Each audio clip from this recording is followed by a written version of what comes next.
సంక్రాంతి పండుగ అంటే మొదటగా గుర్తుకు వచ్చేది ఉభయ గోదావరి జిల్లాల్లో జరిగే కోడి పందాలు.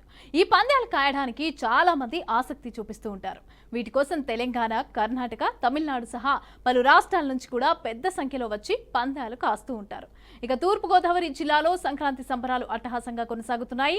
డాక్టర్ బిఆర్ కోనసీమ జిల్లా పోలవరం మండలం మురమల్లలో దాదాపు 30 ఎకరాలే లేఅవుట్లలో బరినే ఎంపిక చేసిన వ్యక్తులకు మాత్రమే ఇక్కడ పోటీల్లో పాల్గొనే అవకాశం ఉంటుంది.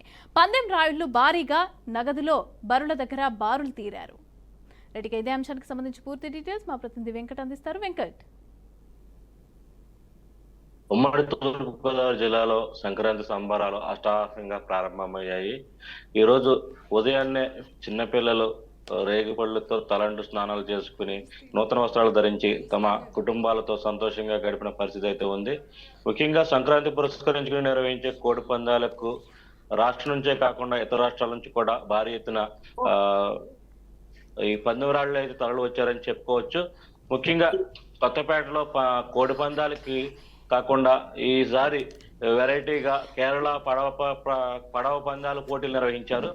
కేరళ తరహాలో డ్రాగన్ పడవ పోటీలు నిర్వహించడంతో వీటిని తిలకించేందుకు పెద్ద ఎత్తున కూడా ప్రజలు అయితే తరలి వచ్చారని చెప్పొచ్చు.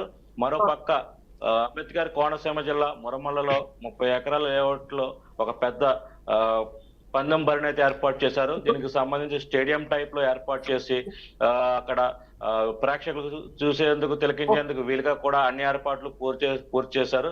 అయితే ఈ ముమ్మడివరం ఎమ్మెల్యే బుచ్చిరాజు ఈ పందాలను ప్రారంభించి అనాదిగా వస్తున్న తమ సాంప్రదాయాన్ని కొనసాగిస్తున్నామని చెప్తున్నారు. ఈ పందాల్లో కేవలం ₹1,00,000 నుంచి 10 లక్షల వరకు పందాలు జరగడం చాలా ఆశ్చర్యాన్ని కలిగించింది. ఎప్పుడు జరగని విధంగా పందాలు అయితే జరుగుతున్నాయని చెప్పుకోవచ్చు. అదే విధంగా ఈ పందాల బరుల వద్ద ఈ గుండాట శిబిరాలు ఏర్పాటు చేశారు. గుండాటలతో పాటు మద్యం ఏర్లై పారుతుందని కూడా చెప్పవచ్చు.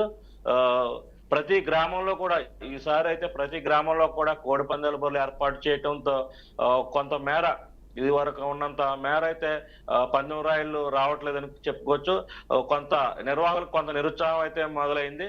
ఏంటిది గతంలో కంటే ఈసారి పెట్టుబడులు ఎక్కువ పెట్టడం, అదేవిధంగా నాయకులకు, అధికారులకు మరియు పోలీసులకు కొంత చెల్లించుకోవాల్సి వచ్చిన నేపథ్యంలో పందెం బరుల వద్ద జనం లేకపోవడంతో బోసిపోతున్న పరిస్థితి అయితే ఉంది. ఏదేమైనప్పటికీ సంక్రాంతి సంబరాలు పురస్కరించుకుని ఈ రాత్రి కూడా కొన్ని చోట్ల అశ్లీల నృత్యాలు ఏర్పాటు చేసేందుకు కూడా సన్నాహాలు చేసినట్టు తెలుస్తుంది.